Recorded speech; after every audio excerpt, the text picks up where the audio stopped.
강혜신의 오늘의 미국.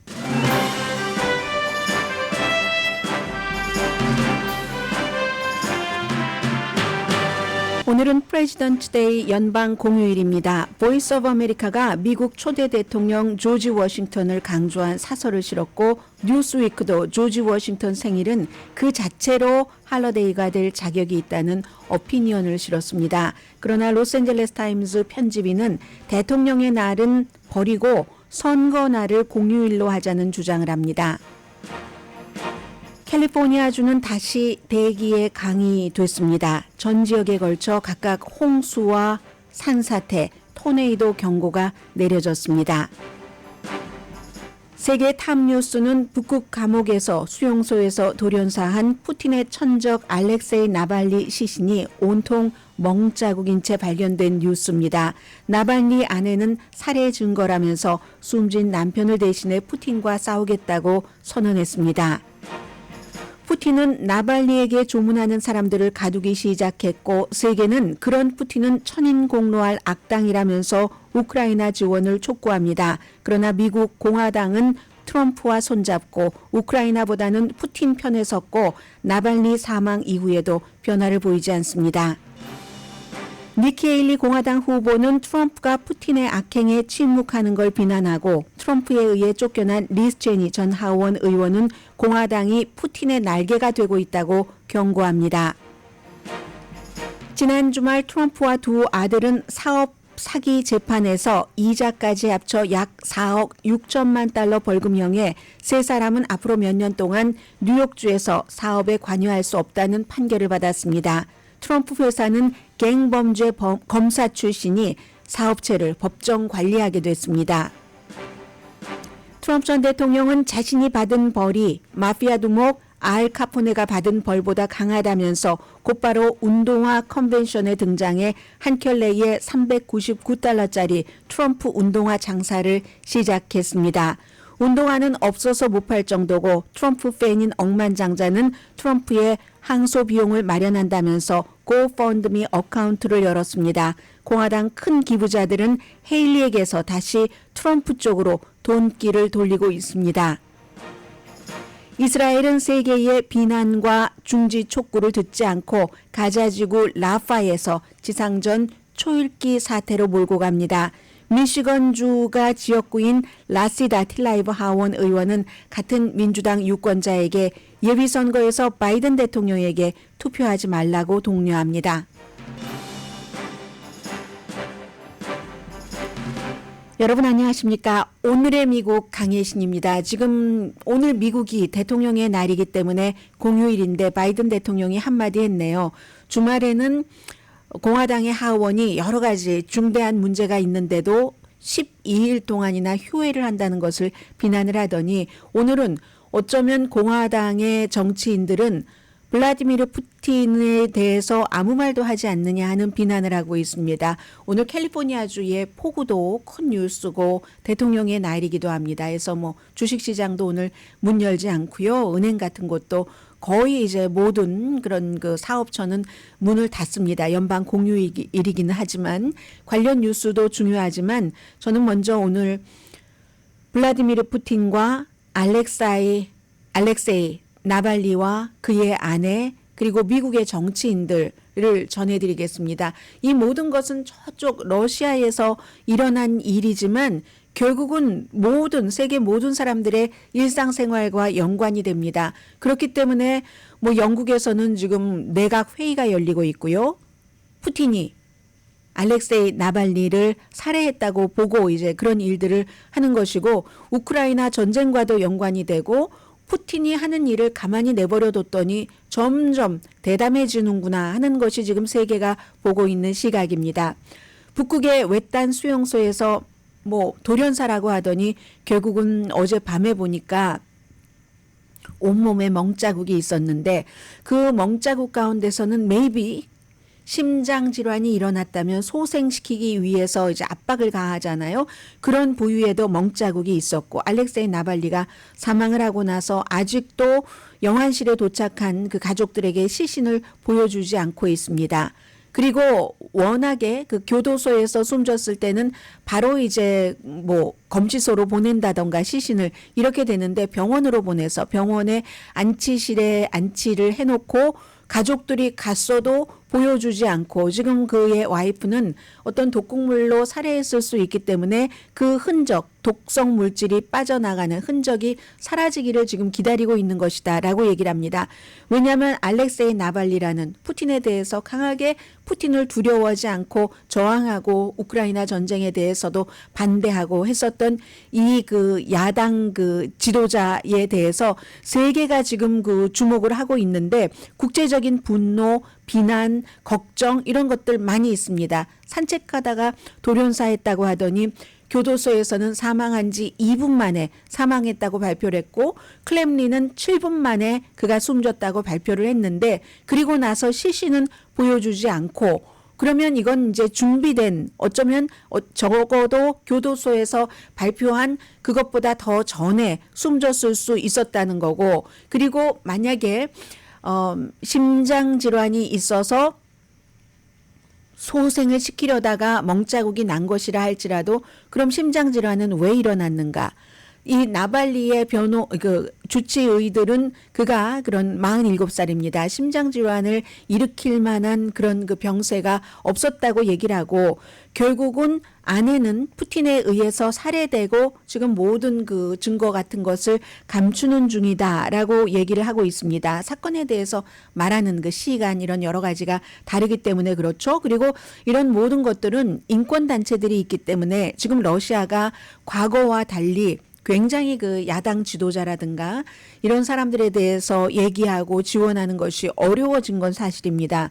그러나 그 어려워진 속에서도 이 알렉세이 나발리 같은 사람이 푸틴의 지시로 독극물 같은 거 속옷에 뿌려서 신경안정제 같은 것을 뿌려서 독살하려고 했다가 실패했을 때도 그를 도와서 살려준 사람들이 있고 뭐 비행기를 비상 착륙을 시킨다던가 아니면 그것도 독일로 데리고 가고 그의 아내도 러시아에서 몰래 빠져나와서 독일로 가도록 하고 이런 많은 도와주는 사람들이 있기 때문에 모든 것을 아무리 꽁꽁 감추는 KGB 출신의 푸틴이라 할지라도 감추지 못하고 새어나오는 것들이 있습니다. 그리고 이러한 모든 것들이 지금 러시아가 우크라이나를 침공하고 있고 그 침공이 점점 서구의 민주주의 쪽으로 향하고 있다는 것 때문에 세계에서는 푸틴의 적이었던 알렉세이 나발리의 의문스러운 죽음을 쳐다볼 수밖에 없습니다.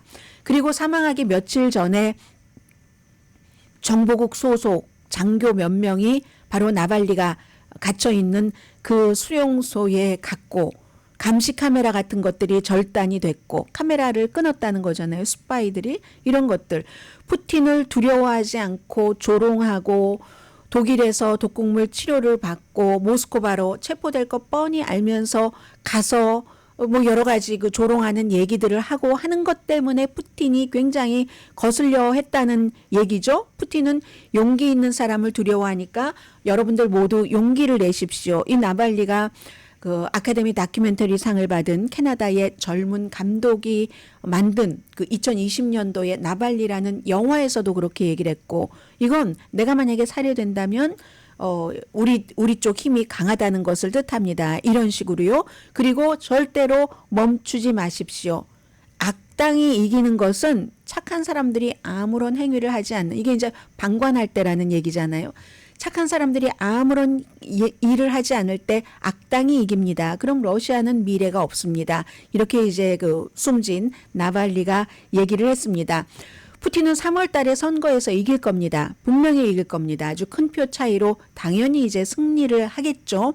러시아의 모든 언론들이 통제가 됐기 때문에 그리고 우크라이나 전쟁 이후에 그 통제는 점점 강해지고 있기 때문에 우크라이나 전쟁에 대해서 반대하는 사람은 물론이고 찬성은 하지만 좀 살살해라 민간인에 대해서 이렇게만 얘기를 해도 법을 바꿔서 그 사람들을 감옥에 가둡니다.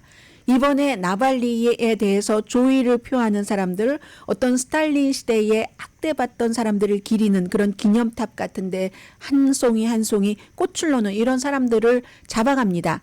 잡아가서 뭐 오랜 동안 그냥 추모를 했다는 이유만으로 감옥에 가둘 수도 있다고 러시아의 국영 방송은 지금 위협, 협박을 주고 있습니다. 벌써 이제 400명 이상이 구금됐다고 얘기를 하고 있고요.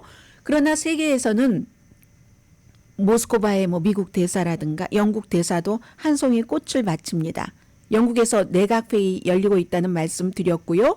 벨기에의 외무장관은 리투아니아 이런 데는 발틱 해안 이런 데는 아주 지금 러시아가 우리를 어떻게 할 것인가 걱정을 하고 있잖아요. 유럽연합이 군대를 증강해야지 된다. 그런 요구, 디맨드입니다. 에스크가 아니라 요청이 아니라 디맨드를 하고 있다 하는 것을 얘기를 하고 있고 우크라이나는 점점 불리해지고 있습니다. 미국이 지금 무기를 지원해 주지 않기 때문에 돈바스 지역에서 아주 중요한 한 도시에서 우크라이나 군들이 전부 철군을 했고 러시아가 지난 1년 사이에 가장 큰 승리 그냥 잡아먹어 버렸습니다. 그 도시를 바이든 대통령은 이 알렉세이 나발리의 죽음이 평소에 푸틴의 모든 부패와 억압과 독재 그리고 우크라이나 전쟁에 반대했던 알렉세이 나발리의 죽음에 푸틴이 책임이 있다고 하고 트럼프 전 대통령은 아무 말도 하지 않습니다. 지금도 트럼프 전 대통령의 소셜미디어를 보면 지난 주말에 자신이 사업을 사기로 했다 하는 그 판결에 대해서 엄청난 벌금을 받았기 때문에 거기에 대해서 바이든을 비난할 뿐입니다. 푸틴과 트럼프만 지금 침묵하고 있습니다. 알렉세이 나발리의 죽음에 대해서 미넨 안보회의에서도 이제 이런 일이 있었기 때문에 알렉세이 나발리의 와이프가 원래 이 사람은 그렇게 정치적인 성향의 사람은 아닙니다. 아버지가 아주 유명한 과학자였는데 알렉세이 나발리를 터키에 그 베케이션 갔다가 그 당시에 이제 은행에서 일하고 있었습니다.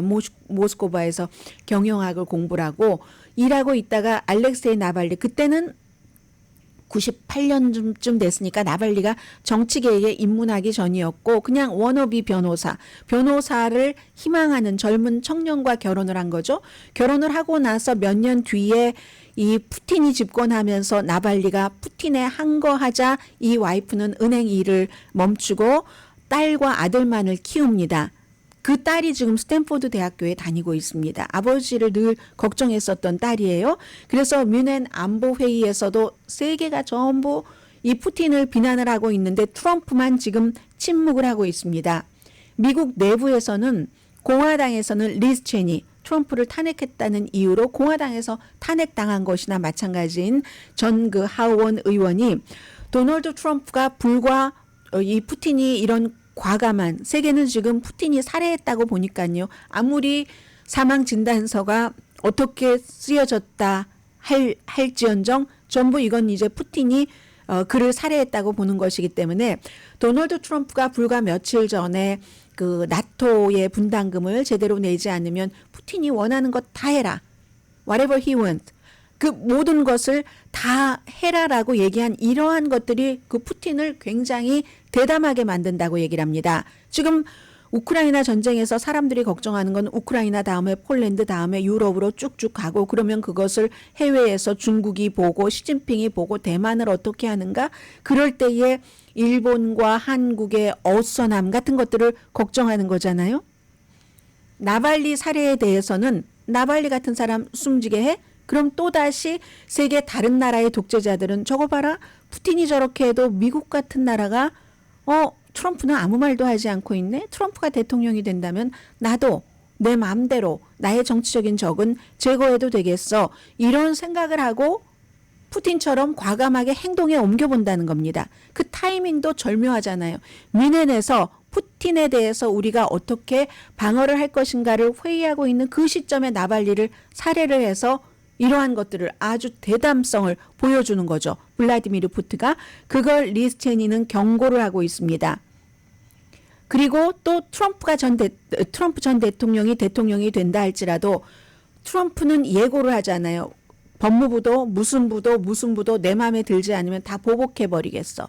문을 닫아버리겠어. 그게 바로 법치주의가 없었을 때 어떤 일이 일어나는가. 푸틴이 나발리에게 했었던 것을 보여주는 거다. 이중적인 경고를 리즈 체니는 공화당 정치인에게도 유권자들에게도 하고 있습니다. 니키 헤일리도 트럼프 전 대통령의 이번 사건에 대한 침묵을 비난을 합니다. 트럼프 전 대통령은 며칠 전에 이 블라디미르 푸틴이 러시아 국영방송과 인터뷰하면서 터커 칼슨이 말이야 후진 질문을 소프트볼만 가지고 와서 굉장히 뭐 실망했어 하는 식으로 조롱을 했죠. 그때 그 조롱하는 인터뷰에서 나는 트럼프보다는 바이든이 나을 것 같다고, 그 미국 대통령이 되면은 우리가 뭐 일하는데 난 바이든 좋다 이렇게 얘기를 하니까, 그러면서도 나토에 대해서 트럼프 전 대통령이 비난한 것은 칭찬했습니다. 그랬더니 그때 트럼프 전 대통령은 거봐 블라디미르 푸틴이 나를 칭찬했잖아 하고 좋아했었던 사람입니다. 이런 것들을 니키 헤일리도 비난은 합니다. 그런데 니키 헤일리의 한계는 거기서 나옵니다. 그러면서도 어제 이제 인터뷰를 하는데 CNN 방송과 인터뷰를 했던가요? 본인이 백악관을 차지하면, 대통령에 당선이 되면 트럼프는 사면하겠다고 했습니다. 그러면서 더 비겁해요. 사면을 한다고 해서 그가 죄를 저지르지 않았다는 건 아니다. 이미 판결로 유죄로 나오지 않았는가. 다만 내가 트럼프를 사면하는 것은 나라의 일을 분열을 막기 위해서 용서하는 거다라고 얘기를 하거든요. 얼마나 비겁합니까? 죄는 있는데 사면을 한다는 거예요. 이건 트럼프를 지지하는 사람들의 표는 받겠답니다. 트럼프는 죄를 저지른 인간이지만 이렇게 얘기를 하는 겁니다. 물론 사면권이라는 것은 대통령의 고유 권한이긴 하지만 그런 것은 어느 정도 세월이 지나가고 용서를 할 수 있을 만한 시점에 또 죄인도 죄를 저질렀다고 할 때 사면을 하는 건데, 니키 헤일리의 한계는 여기까지인 겁니다. 푸틴에 대해서는 비난하지 않는 것을 비난을 하면서 트럼프의 모든 죄는 내가 대통령이 되면 사면을 하겠다. 어쩌면 부통령 후보를 지금 노리고 있는 건지도 모르죠. 아무튼 이러한 상황에서 미국과 세계는 나발리 사례가 미국인과 유럽인들에게 푸틴을 더 이상 이대로 놔둬서는 안 되겠다 하는 어떤 그 깨달음이 돼야지 된다는 얘기들을 많이 하고 있습니다. 그게 이제 구체적으로는 우크라이나를 지원하는가 하지 않는가. 알렉세이 나발리라는 사람은 현대에서는 사실은 넬슨 만델라와 좀 비슷하게 비교가 되는 그런 사람인데, 니콜라스 크리스토프라는 뉴욕타임스의 칼럼니스트는 미국의 공화당 정치인들은 트럼프 닮아서 푸틴의 푸들처럼 행동하고 있다. 터커 칼슨도 불과 며칠 전에 블라디미르 푸틴과 인터뷰를 했지만 나발리에 대해서 한마디도 하지 않았습니다. 질문을. 그리고는 푸틴에게 조롱당했잖아요. 물론 이번 사건이 있은 뒤에는 그 칼슨조차도 이 푸틴을 맹렬은 아니지만 나발리에게 일어난 일이 너무나 끔찍하다라는 얘기를 하긴 했습니다. 그런데 이제 니콜라스 크리스토프 씨는 이 블라디미르 푸틴에 대한 공화당 우파의 애정을 예전에 마오쩌둥 시대에 미국의 좌파들이 또 사랑했었어요. 마오쩌둥의 어떠한 것들을 그런 애정이라고 표현해도 되겠죠. 그런 것들처럼 굉장히 근시안이다라고 얘기를 하면서 이거 굉장히 위험하다. 푸틴이 권력을 어떻게 잡은 사람인가. 1999년도에 아파트 폭발 등 한 300명 이상을 숨지게 하는 폭발 사건이 막 일어납니다. 그러면서 이게 체첸이 일으킨 것이기 때문에 체첸을 우리는 어떻게 해야지 돼 하고는 탁 등장을 해서 마치 애국자인 것처럼. 그런데 그걸 사람들은 그 뒤에 전부 푸틴이 저지른 것으로 보죠. 체첸의 반군들이 한 것으로 보는 게 아니라, 그렇게 해서 이제 약한 고리였었던 고르바초프에서 옐친으로 갈 때 옐친의 그 자리를 물려받아서 푸틴이 그렇게 권력을 잡았던 사람, 처음부터 정권 초기부터 사람들을 기만하다가 이제는 완전히 이거 개인에 대한 테러까지 저지른 거죠. 미국의 대선 개입도 했고, 미국 정보국에 따르면 물론 그 대선 개입의 결과가 트럼프 당선이라고 말하지는 않았습니다. 아무튼 그런 푸틴, 그리고 푸틴이 강한 것도 사실이지만 약한 것도 사실이라고 얘기들을 합니다. 약하기 때문에 정치적을 이렇게 숨지게 할 수밖에 없었다는 이런 얘기. 그러나 이 나발리라는 영웅이 세계를 다시 일깨워야지 된다라고 얘기를 하고 있고요. 그리고 남편이 숨지자 율리아 나발리아가 푸틴이 남편을 살해한 이유 그리고 자세한 내용들을 나는 알고 있다. 곧 공개할 것이다라고 비디오 한 9분 정도로 연설을 했습니다. 동갑인 것 같아요. 47살.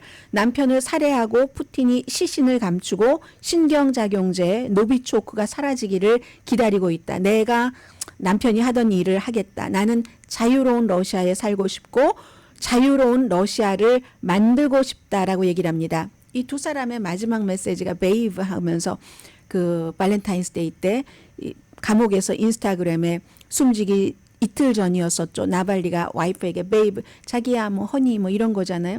자기하고 나 사이는 노래에 나오는 모든 것들이 있어. 도시들, 군용 비행장, 아주 푸른 빛의 눈보라, 수천 킬로미터. 하지만 나는 매 순간 당신이 자기가 여기에 있다는 걸 느끼고 너무너무 당신을 사랑해. 뭐 이런 것. 그러니까 이제 이 나발리의 아내도 이름 불러드려야 되겠네요. 율리아 나발나야도 I love you 러시아어로 이렇게 얘기를 했습니다.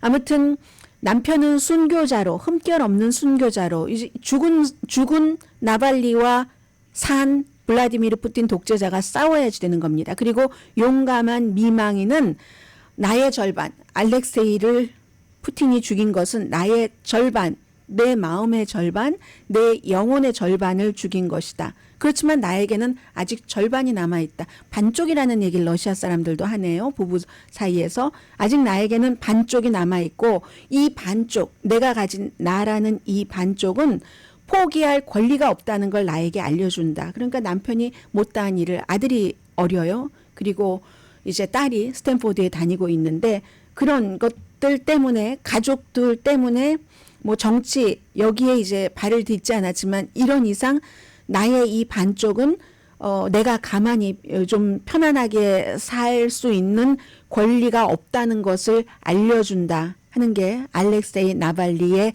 와이프의 선언입니다.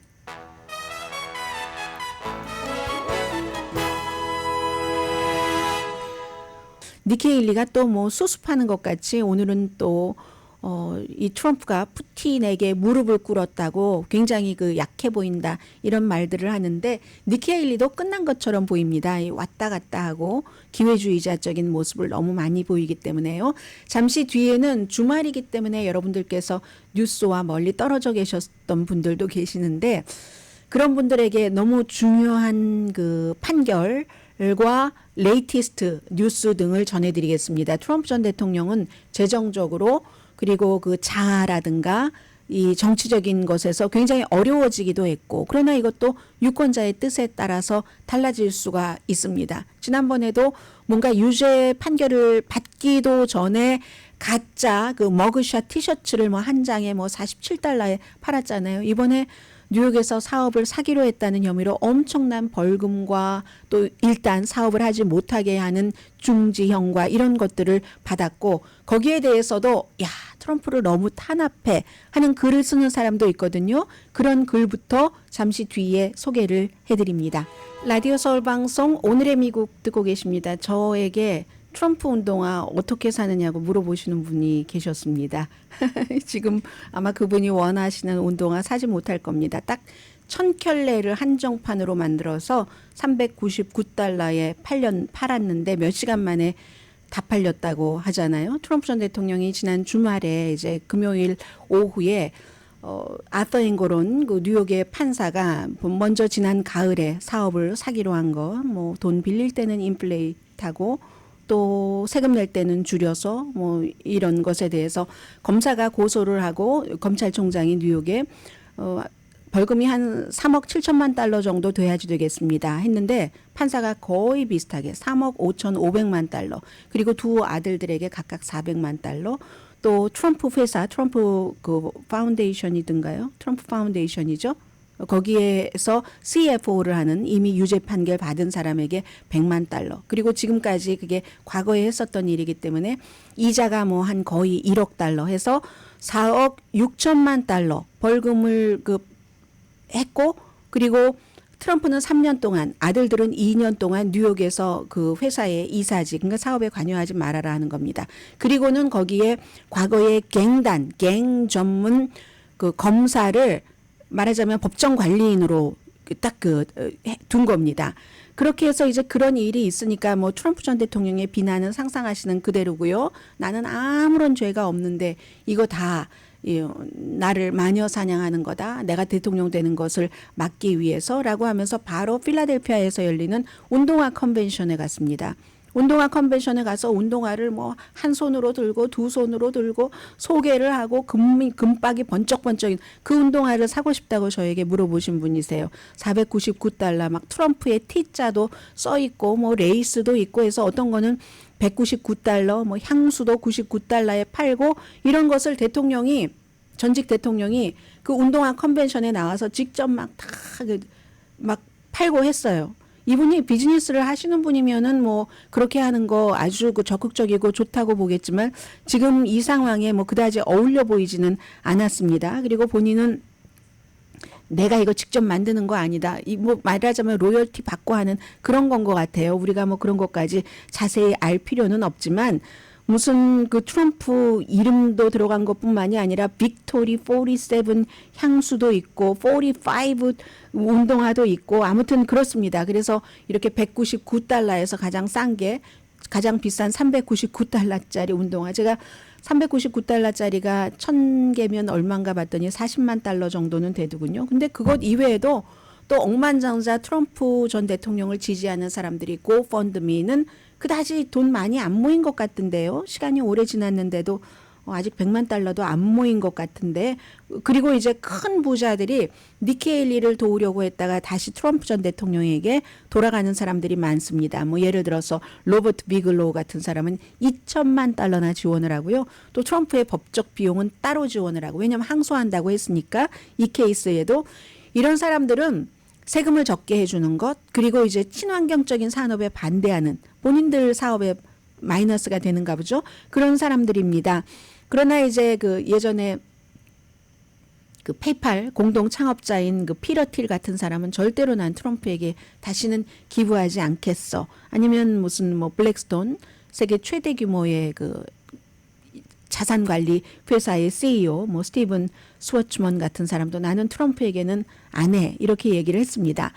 로저 킴벌이라는 보수 커멘테이터가 있습니다. 뭐 이 사람 뭐 박스에도 자주 나오고 하는 사람이에요. 트럼프 전 대통령과 아들들에게 그렇게 엄청난 트럼프 전 대통령이 갖고 있는 캐시는 본인이 얘기할 때 4억 달러라고 하거든요. 그럼 지금 돈 갚아야 되는 게 4억 6천만 달러에다가 또 무슨 명예훼손으로 그 유죄 판결 받은 이진 캐롤에게도 8,800 무슨 몇십만 달러 또 줘야지 되잖아요. 그러니까 이걸 항소에 들어가도 한 달 안에 돈을 다 어디에다 이렇게 넣어놔야지 됩니다. 아니면 무슨 뭐 채권 같은 거 사야 되는데 그러면 3,500만 달러는 그 채권 장수에게 그저 날아가는 돈이거든요. 이 돈이 있는지 모르겠고 어떻게 마련할지는 모르겠으나 어쨌든 이 같은 법원의 판결에 대해서 완전한 박해라고 얘기합니다. 로저 킴벌이라는 보수 커멘테이터는 사법기관 전체가 총동원된 것처럼 보인다. 사법기관 전체가 총동원된 것처럼 보인다. 터무니없고 보복적인 판결이다. 은행이 피해를 입지 않았는데 무슨 이게 이 법적 절차가 성립이 되느냐 이런 얘기를 하고 있죠. 도이체뱅크도 굉장히 큰 은행이다. 큰 은행 고객이다. 고래와 같은 고객이다라고 얘기를 했는데 사기 증거가 없다. 이렇게 얘기를 하면서 기득권층이 트럼프를 실존적인 위협으로 생각해서 제거하려고 한다.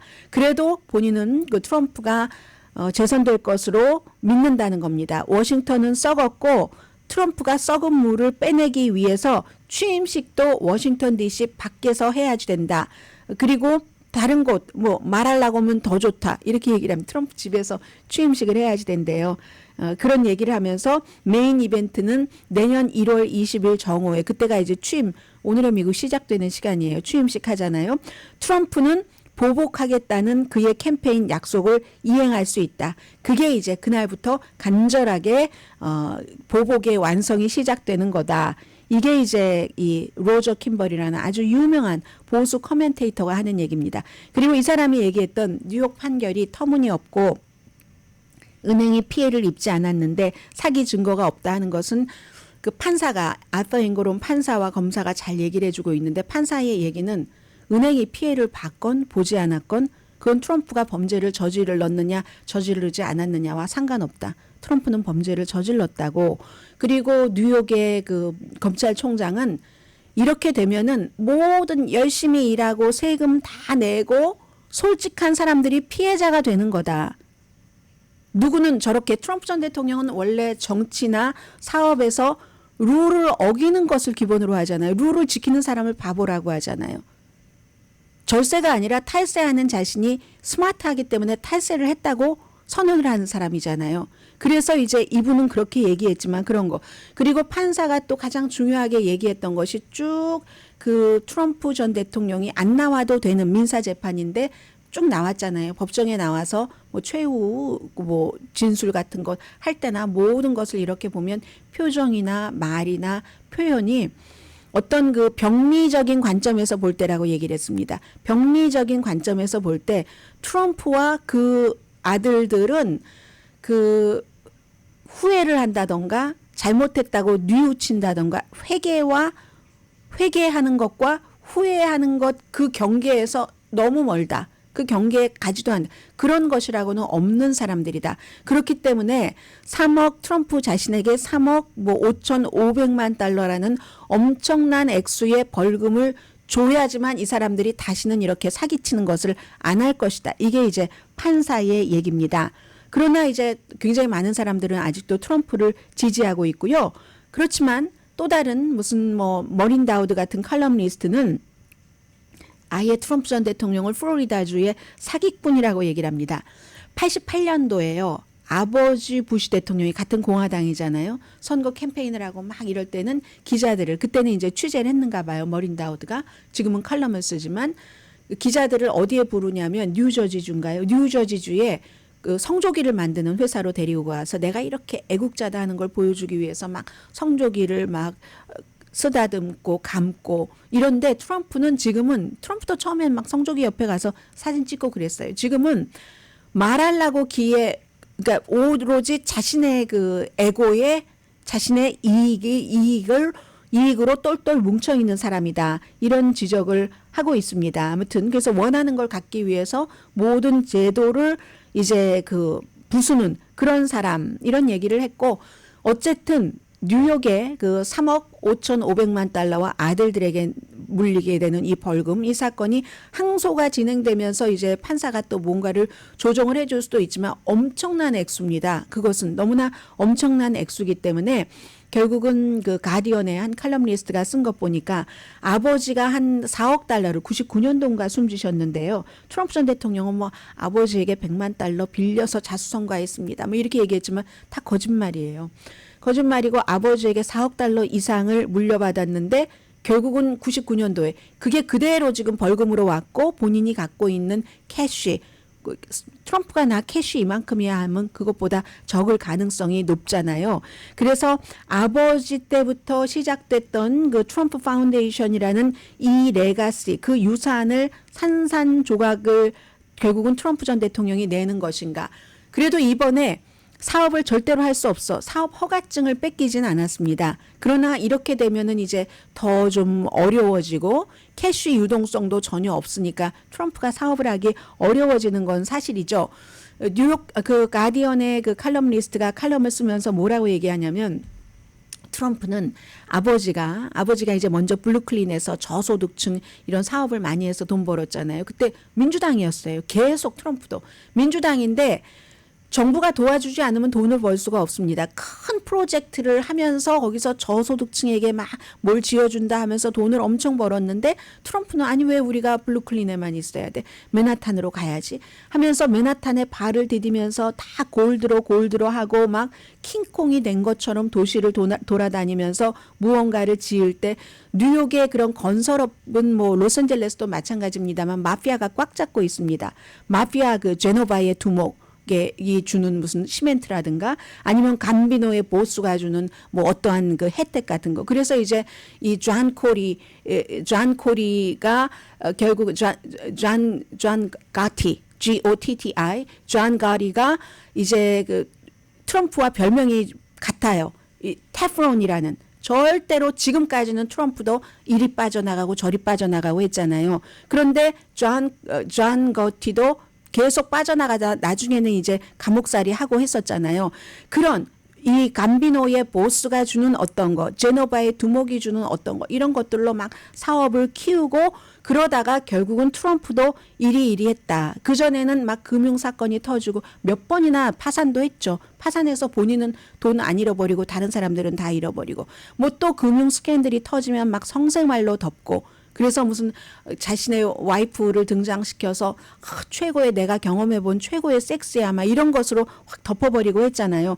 그럼에도 불구하고 아버지에게 최소한 4억 1,300만 달러에 해당되는 유산을 받아서 그걸 이제 다 트럼프 왕국을 수십 년 동안 이리저리 지탱을 해오다가 이렇게 됐네 하는 가디언의 그런 그 칼럼도 있었습니다. 이게 지금까지의 지난 주말에 진행된 트럼프의 사기 사건에 대한 판결과 그 이후의 스토리입니다.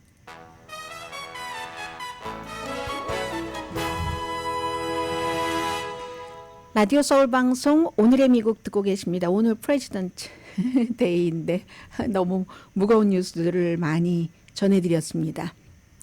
오늘 소매업소는 쉬지 않지만 쉬는 그런 곳이 많죠. 뭐 우체국도 당연히 문 안 열고 은행들도 문 안 열고 하죠. 언젠가부터 71년부터 세 번째 2월의 세 번째 월요일을 프레지던트 데이라고 했는데 예전에는 워싱턴's birthday 그 워싱턴 대통령의 birthday 22일인가 그렇잖아요.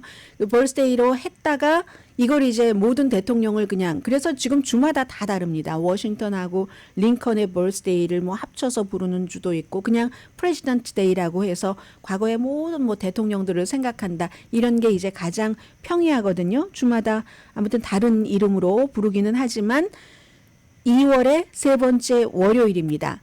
그런데요, 여기에 대해서 오늘 보이스 오브 아메리카가 사설도 씁니다. 방송이지만 그리고 한국 분들 가운데서는 보이스 오브 아메리카 한국판을 보시는 분들이 많으시는데 거기에는 사설이 없고요. 영어판에는 사설이 있습니다. 그리고 뉴스위크, LA 타임즈를 프레지던트 데이와 엮어서 조금 비교를 해보겠습니다. 오늘 보이스 오브 아메리카는요. 과거와 현재의 모든 대통령을 이제 생각하는 게 이 프레지던트 데이지만 그렇지만 공식적으로는 이거 워싱턴의 생일이다. 워싱턴이 2월 22일이고 링컨과 10일 차이 나잖아요. 그런데 71년 이후에는 딱히 이렇게 워싱턴의 birthday라고 지적하는 그런 게 없는데 공식적으로는 그렇지만 조지 워싱턴은 정말로 우리가 생각을 해야지 된다. 뭐 영국으로부터 독립을 쟁취한 그런 이제 그런 그 반군을 이끌어서 오늘날의 미국 자유를 준 그런 사람이잖아요. 당시에 엄청나게 인기가 있었고 그래서 그의 생일을 기념하는 최초의 그 축하 행사는 1778년이었답니다. 그때 이제 그 기지에 있는 그 겨울 캠프죠. 그 유명한 밸리포지에 있는 그 겨울 캠프에서 막 드러머들, 뭐 파이프 연주자들이 그의 그 숙소죠. 이를테면 야영지 그 숙소에서 음악을 연주를 하면서 그런데 이제 조지 워싱턴이 워낙에 막 그런 걸 막 즐기는 사람은 아닌데 이런 게 필요하다고 생각해서 했다는 겁니다. 이게 그 조지 국왕에 대한 모욕으로 시작을 했는데 너무 자신을 막 떠받치는 것을 원하는 사람이 아니지만 그 당시에 이제 사람들을 단결시키고 그리고 이제 새로운 나라의 이익을 위해서는 뭔가 영감도 주고 뭉클하는 이게 필요하겠구나 하면서 통합된 무슨 인물도 있어야지 되고 해서 그런 것을 했었다는 겁니다. 그런데 미국은 지금 그 조지 워싱턴이 딱 이 나라를 이끌었을 때 재정도 조금 안정스러웠고 민주적이었고 무엇보다도 두 번 하고 딱 그 물려주는 더 이상 하지 않는 그런 그 뭐라고 하나요? 그 평화로운 정권 이양을 한 대통령이라는 것을 기억을 해야지 된다. 자발적으로 자신의 뒤를 이을 지도자에게 권력을 보장을 함으로써 그래서 조지 워싱턴이 미래의 모든 대통령에게 중요한 선례를 세웠다. 이거 보이스 오브 아메리카가 왜 썼겠어요? 여러분들 퀴즈입니다. 상상해 보시고요. 그리고 뉴스위크의 편집인인 그 어피니언란의 편집인입니다. 피터 로프 씨는 미국이 정말 위대한 국가, 뭐 인류의 희망일 수도 있어. 이런 이미지가 요즘은 별로 유행하지 않는다는 겁니다. 왜냐하면 미국 민주주의는 실패했어. 미국이 아주 그냥 뭐 이거 완전히 쓰레기야. 이걸 내가 다 뭐 이 물을 빼내겠어 하면서 그 물보다 더 더러운 사람들이 막 모이잖아요. 그런 미국이 위대한 국가야라는 것에 반대하는 사람들에 의해서 그런 느낌이 많이 가려졌다는 겁니다. 미국의 우수성 이런 것들이. 그런데 사실은 조지 워싱턴으로 인해서 미국은 굉장히 우수하다. 완전히 속박에서부터 자유를 찾은 그런 국가이기도 하고, 그래서 조지 워싱턴의 연설 같은 것을 보면은 정말 미국이 위대하다는 것이 많이 우리가 다시 되새길 수 있는데, 지금은 너무 많은 사람들이 자신의 편견에 눈이 멀어서 그런 중요한 것을 생각하지 않는다. 따라서 프레지던트 데이는 그냥 프레지던트 데이가 아니라 조지 워싱턴 데이로 해야지 된다. 그는 굉장히 겸손했고 그의 조지 워싱턴의 겸손은 전설이라고 얘기를 합니다. 그래서 그 위대함을 생각해 볼 국경일이 필요하다라고 했고요. 또 LA 타임즈의 어피니언의 그 편집인인 그 칼라 홀 씨는 대통령의 날은 그냥 버려버려 덤프시키고 선거 날을 휴일로 해야지 되라고 얘기를 합니다. 우리나라 초대 대통령의 유산을 기리는 이 명절의 진정한 의미는 이미 흐려졌다. 이 날이 되면은 뭐 워싱턴 뭐 목재 가구 사는 거 이런 거 뭐 사람들이 뭐 또 사흘 동안 세일 이것만 생각하는데 그러느니 캘리포니아 주와 많은 주에서는 이제 일하는 사람들에게 투표를 할 수 있는 권한을 주지만 그렇지 않은 많은 또 투표하고 싶어도 못하는 사람이 있으니까 대통령의 날 없애고 투표하는 날로 이렇게 해야지 된다 하는 얘기. 그래야지 조지 워싱턴도 이런 그 자신이라든가 이런 걸 기념하는 대통령의 날을 투표를 하는 공휴일로 하는 것에 찬성을 했을 것이다. 이런 글도 오늘 LA 타임스에 실렸습니다.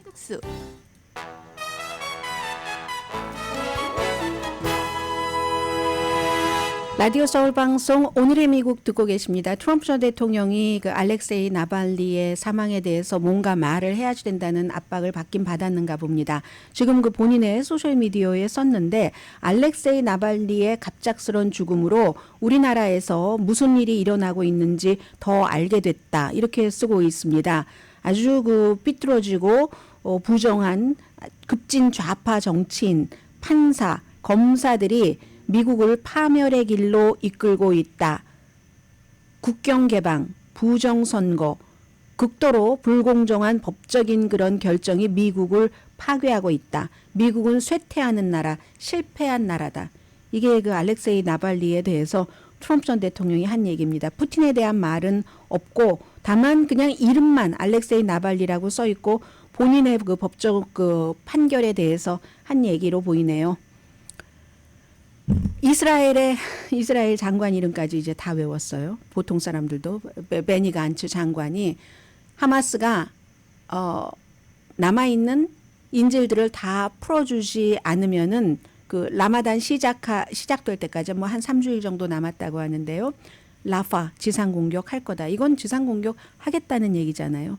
이 하마스는 한 그 3주일 정도 휴전을 하자고 하는데 그래서 지금 마지막 남아 있는 병원에서는 산소가 없어서 뭐 계속 사람들이 숨져가고요. 그러면 이제 또 뭐 유엔 등에서 산소 좀 세계 보건기구 팀이 발전기 연료를 좀 전달하려고 하면은 이스라엘이 막아서 못 들어가고 합니다. 그러니까 라시다 틀라이브라는 그런 미시건의 지역구 의원이 바이든 대통령이 이스라엘에게 압박해 하는 뜻에서 이번에 27일에 미시건 예비선거죠. 거기 그날 민주당이지만 바이든 찍지 말아라. 그냥 결정하지 않았다에 투표를 해라라고 말하고 있습니다. 캘리포니아주에 오늘 돌발 홍수 일어날 가능성이 있고요. 이번 주도 뭐 주중 한 수요일까지는 대기의 강 거기에 들어가니까 뭐 겨울 홍수, 폭풍, 토네이도, 산사태 지금 저녁에 걸쳐서 그렇습니다. 천둥도 있고 로스앤젤레스도 마찬가지고요. 뭐 중부, 뭐 산타바바라, 샌프란시스코 다 마찬가지니까 여러분들 아주 운전도 조심조심 그 하시고 또 높은 지역에는 당연히 비가 눈이 돼서 내리겠죠. 좀 겨울 같은 겨울은 겨울인데 조심해야지 될 그럴 겨울입니다. 강혜신이었습니다.